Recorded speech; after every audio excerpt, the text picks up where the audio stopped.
1988年9月24日，股市宣布了后，当时财政部长郭婉容宣布，过当年1月7起要扣证券交易所得税，造成股市的大跌动。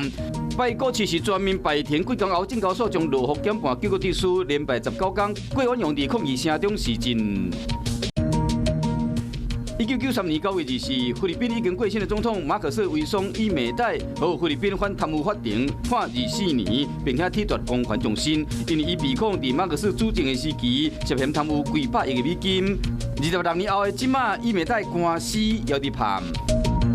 2008年9月24日，做日本职棒软体银行应对监督的台湾里日棒球明星王贞治、王正志，作战当年球季最后一场比赛了后，告别50年的棒球生涯，正式退休。伊做总教练14年，带软体银行应对摕到2摆总冠军，伊一生拢坚持保有中华民国的国情。